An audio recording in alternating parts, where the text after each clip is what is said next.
What's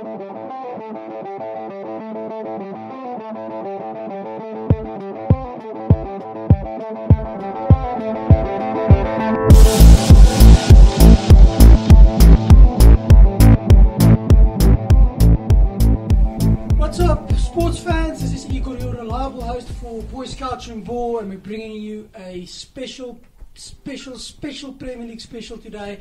Obviously, the Premier League starting this week, Friday, the 9th of August. All of us are looking forward to it because it'll give our lives meaning again. And we've got our usual suspects in the studio, except for Barrett. He asked to be excused because Arsenal asked him to go and close the deal for Nicolas Pepe and to give them a bit of guidance for their transfer policy, which is obviously much needed. So we've got Chris, Henny and Linda in today. And guys, let's just before we get down to the serious stuff, how was everyone's weekend? How was all the braais and things? Hello Igor, yes, it was a very nice weekend for what I can remember. We had fun, had a couple of braais, a couple of drinks, and yes, I'm excited for the new season to start. This weekend I had to watch Kickoff rugby and it was painful again, so yes, meaning is being brought back into my life this weekend, so watch out all the girls, you're in for a bit of abuse. And a bit of a fight, yes, that's what we'd like to hear. Linda, how was your weekend, man? Yeah, it was very good. Also had a couple of braais, and yeah, overall good weekend, except that there was, as Henny said, only Currie Cup rugby to watch, which I did not do since I don't like to punish myself in that way, but also really looking forward to the season starting this week. Oh, so excited for Arsenal's new signing. Gonna have the 3 top scorers in the Premier League this season, so it should be a comfortable Premier League triumph. And Chris, did the brandies flow this weekend for you as well? Well, it was weekend, Eagle, so obviously it flew. But I'm not that disgusted with my sporting weekend. At least I got to watch the Ashes. All of you sports podcast people here saying you only watch the Currie Cup. I watched the Ashes. It was painful because I don't know for who I'm rooting for. But yeah, Steve Smith making a lot of runs again, and Australia looking good. But yeah, overall a nice weekend, and yeah, really looking forward to the Premier League season. Chris, do you not think it's funny that they've played in England for the last 4 days and the ball hasn't swung at all?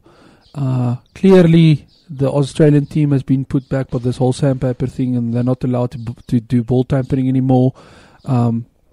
I think it should be brought back into the game. No, I really don't understand, because the English fans had loads of sandpaper to give to them, but it seems like they've forgotten how to use it. Yeah. The ball was not reverse swinging in the 10th over, so I don't know what's happening. Something that you can't use sandpaper on is the official Premier League match ball for the year of 2019-2020. So probably not a lot of swing are going to be on that ball, which is a sad thing for a lot of Chelsea and Arsenal fans, because they would have liked everything to go their way. But before we get to Chelsea and Arsenal, as this is a Premier League special, let's get down to the business with City. I think City is all 4 of ours favourite to win the title. Am I upsetting anyone with saying that? No, Igor. The City is definitely the favourites again. They've got a great coach. They've got a specific way of playing. Everybody in the squad knows the way they have to play. They are familiar with each other.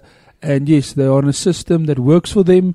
They've strengthened their squad with Rodri coming in. People saying he's the next Sergio Busquets, so he fits the player profile of someone that Pep is looking for. And I only see them increasing the gap and winning the Premier League title again this year. The success of the season will, in my eyes, will be determined on the Champions League. Can they go deep this year, or are they going to lose against a side like Chelsea? I think they'll go deep. I don't see them winning it, but they will be there and thereabouts. But I think if you're a City fan, you're looking at the Champions League this year and seeing if your team can pull it through.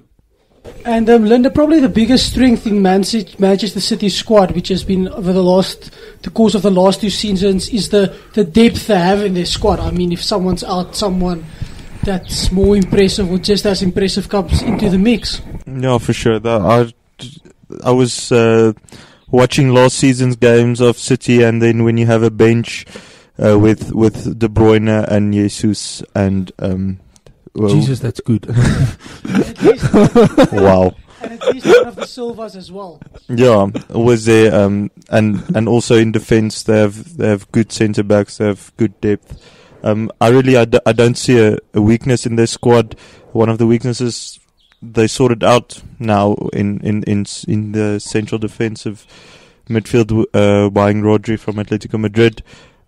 So I really feel I don't see any weaknesses in that team, and I don't see, especially since I feel Liverpool had their best season last season, I don't see them getting closer or challenging City for the title.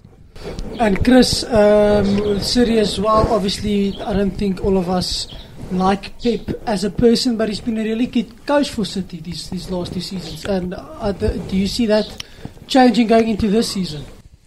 Well, Igor, yeah, if you're looking at Pep, I think everyone can be, or anyone can be a good coach if you have £1 billion transfer budget every season. But yeah, like everybody said, really settled squad, settled manager, settled system. I can't see them not winning the league this year. And like Kenny said, the Champions League is going to be their main priority. So yeah, we're going to have to wait and see. Hopefully they don't win it, because I don't like them and I don't like Pep. But fingers crossed. And maybe even Mendy's going to win a trophy this season while actually playing more than 3 games, international and domestic combined. And then I think the only real prospects there are as challengers to City's reign is maybe Liverpool. Liverpool, of course, managed by Klopp. They had a pretty quiet transfer season. Linda, where do you see Liverpool season going? Well, yeah, like I just said, I feel they peaked last season. I think they have a good squad. They have a good starting 11. I don't think they have the best bench. I don't think they have a lot of depth in their squad. So I don't feel like they could actually challenge City. I feel their best players had some of their best seasons last season. If you look at Van Dijk, some would argue that he deserves the Ballon d'Or. I would not, but that just shows he had a really good season, and that showed in Liverpool's results, because they were always going to score goals with that dangerous front three. But for me, I don't see them getting close to City. I think Jurgen Klopp is one of the best managers in the world. And we just hope the wind doesn't blow too much, or something, or some other excuse that he can think of for them not winning the Premier League. But yeah, for me they are a solid second place. I think they're quite a bit below City and quite a bit above Tottenham. So I see them finishing second quite comfortably. And luckily Stoke aren't in the Premier League, so there's no danger of playing a cold, windy, wet night in Stoke that can derail them. And Chris, perhaps one of the strongest things and probably one of the weakest things that Liverpool have is they have a pretty good fullbacks. But if you look at their squad, and Linda mentioned that there's not a lot of depth there. What do you think are the dangers that Liverpool face going into this season, knowing that about their squad? That's exactly what you said there. Looking at their squad, they are so reliant on their 2 fullbacks, Van Dijk and you can say Salah and Mane in there. So if one of their fullbacks get injured, it's going to be a bit of disaster assist-wise and attacking-wise. So yeah, like everybody said, second place quite comfortably. But yeah, challenging for the title, maybe that are realistically the only challenges for City, but I can't see them finishing first this year. I think that's going to be their main priority. When you look at City, they're going to go and challenge for the Champions League. I think Liverpool are going to focus this season a bit more on the Premier League, hopefully pulling it through, but I can't see them doing that. And then, Henny, just to bring you in as well, Liverpool have had a pretty quiet transfer season, which is strange because they won the Champions League. Obviously, a lot of money flowing in there. They finished second in the Premier League. A lot of money flowing in there. Did they perhaps miss one or two tricks by not signing another major player?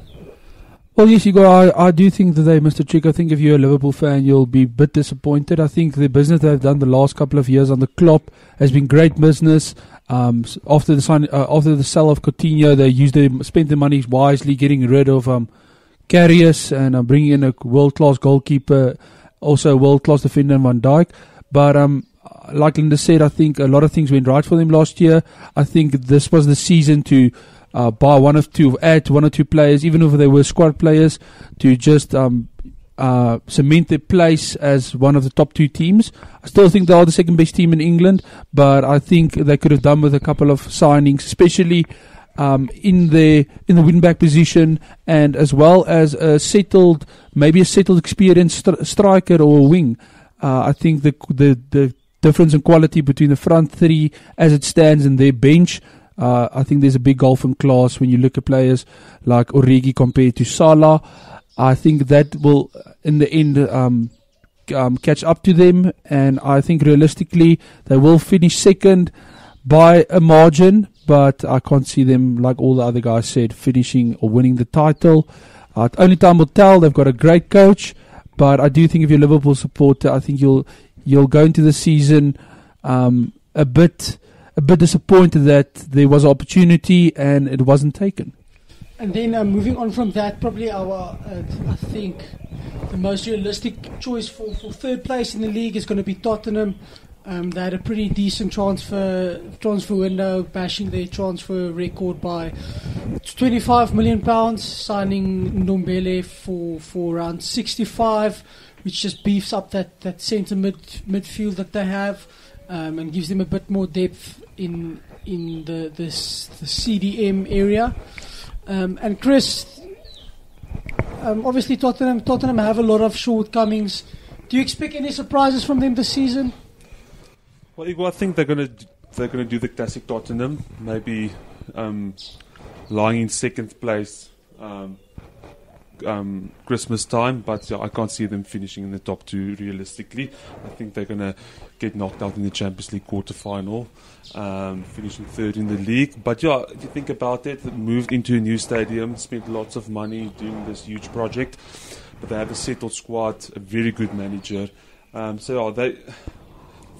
They have a solid system now, solid squad. So realistically, third place, average season, they will probably go out and try and win some sort of trophy, not only the Audi Cup, but maybe the FA Cup or the Carabao Cup. I already feel Tottenham might be in danger for in the next, within 2 or 3 years, if they do not improve and break into that top two teams, or at least get much closer, and start really challenging for bigger trophies. Even like Chris said, now just start by winning the FA Cup, win something, because I don't feel like the world class players like Harry Kane will stay for very long if they do not start really challenging for big trophies.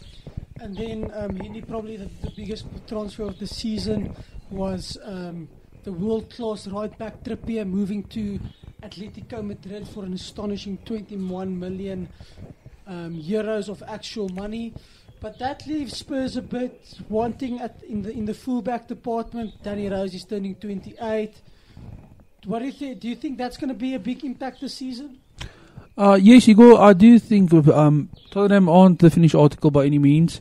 Like Linda said, this year they have to try and win a couple of trophies. They've been close a lot of times. But yes, one of their weaknesses, in my opinion, is their fullbacks. Kieran Trippier has been sold. I think it's a great bit of business for Tottenham.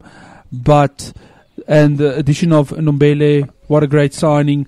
But still, there are spots in that team that aren't of the quality of a Liverpool, a Man City, or the top 3 or 5 teams in Europe. So I do see them, like all the others said, finishing third.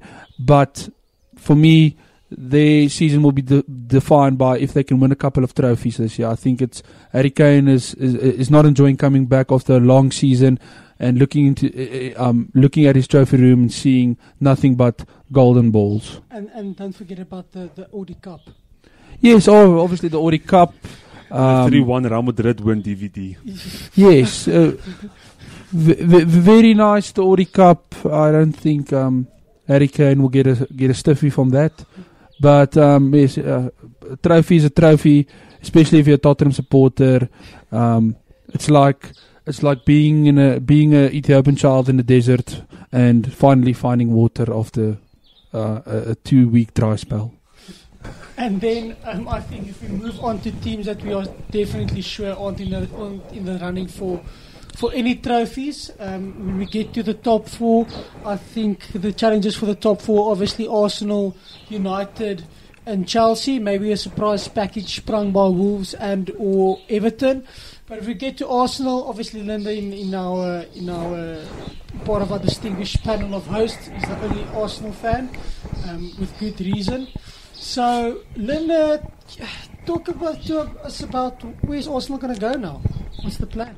Yeah, I actually feel we might have a chance for 4th this season, only because out of those teams you mentioned, well, for me, realistically, it's between the three big teams there, Chelsea, United and Arsenal. I do feel Arsenal have the best manager of those 3 teams, and I think Lampard is too inexperienced, and Solskjaer, I'm not really sure. I'm not convinced that he knows what he's doing. But always at the wheel. Yes. But yes, so I feel Emery is a good manager. I think we will score a lot of goals. That is for sure, especially after we made the signing of Pepe from Lille this week. He was second only to Mbappe in the Farmers League in France, in goals scored and assists.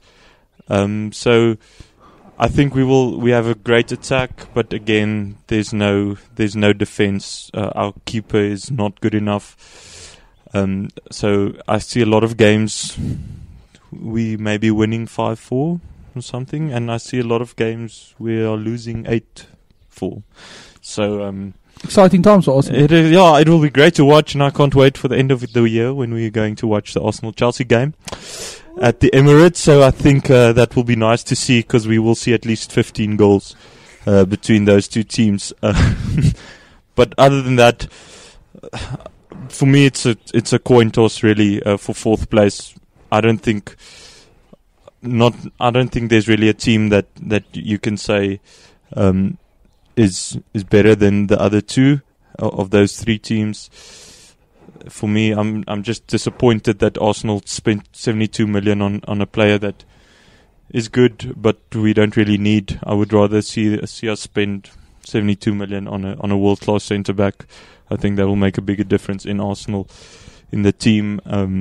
So yeah, pretty disappointed with that. But like we always are, optimistic at the start of the season. We'll see how long it lasts the season, probably until the second week. But yeah, we may win Newcastle away in the first. Well, we're playing away, we can't play away, so we might draw. If we get a point, it's a good start. I think there's 4 days left in the transfer window. So if Arsenal do miraculously sign a defender, that can be promising signs for the club. So yeah, if they buy a decent defender, I will probably tip them for 4th place then with that attack. And then just getting into the rest of the mix for 4th place. Obviously, Chelsea transfer ban. The owner is not allowed in the UK at the moment. Abramovich. They just got Lampard. Chris, Chelsea's your team. Unfortunately, you are in this position of explaining to us what the fuck's going on there.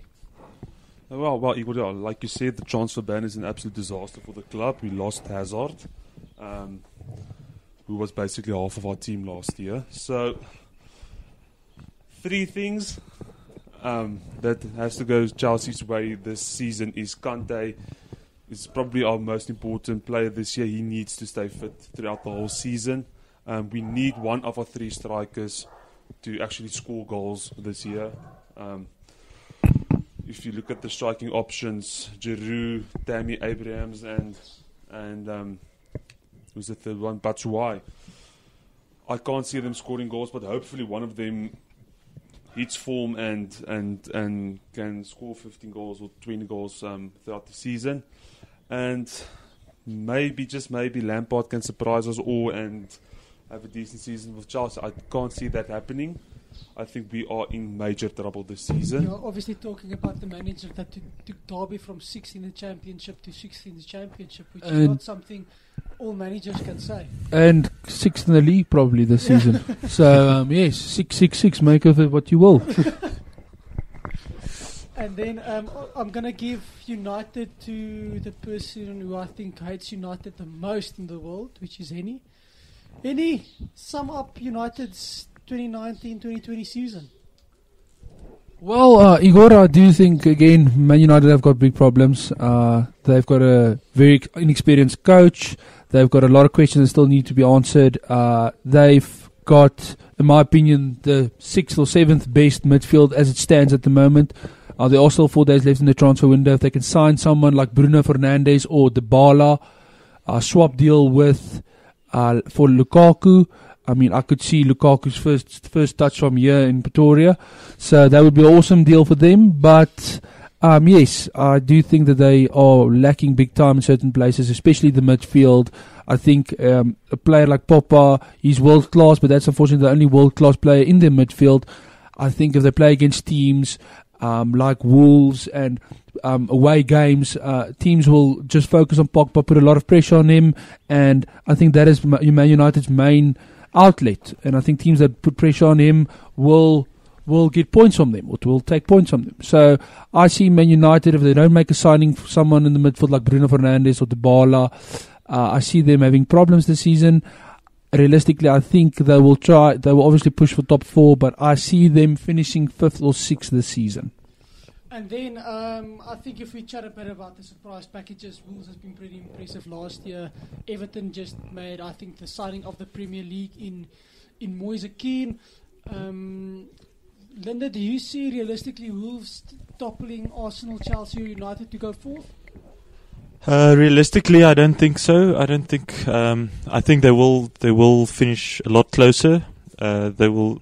I think obviously last season was their first season back in the Premier League. They had a really good team. The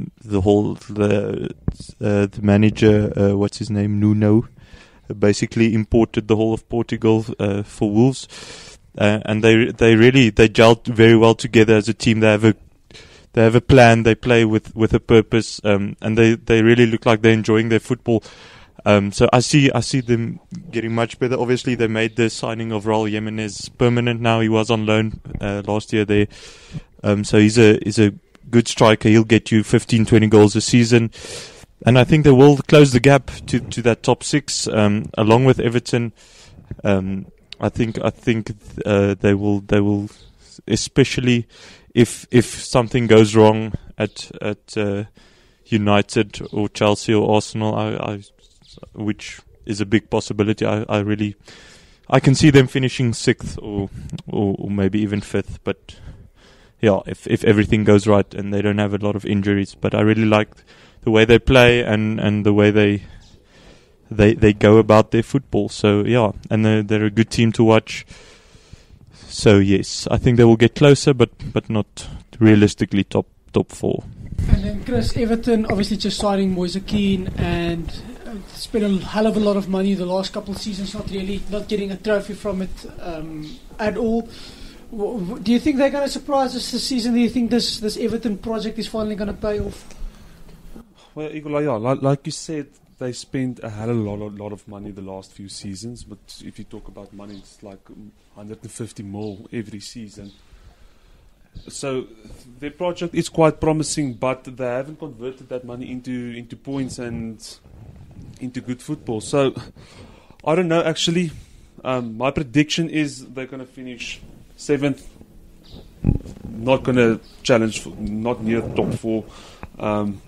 maybe if Chelsea and Arsenal are shitty this season, they can break into the top 6. But yeah, I think their goal will be try and go for the Europa League places. With that squad, they should, if you think about it, because there's quite a few high-profile players that cost them a lot of money. So if they don't finish in the Europa League places, that's an absolute disaster for the club and the whole project. And yeah, I think that quite accurately sums up our Premier League expose, our Premier League special here at Boys Couch and Ball. Please, everyone, tell us what your thoughts are. Are we talking bullshit? Are we not? And then please like, comment, share, and subscribe. And then obviously check out our episode next week. We're going to be covering the first round of Premier League fixtures, what went on there, and we're also going to be in a Super Brew or predicted playoff with all the other podcasts from Pod Media. Obviously, we're going to absolutely crush them with our insane knowledge of football. I actually feel quite sorry for them. So please check that out next week and have a good sporting weekend, sports fans.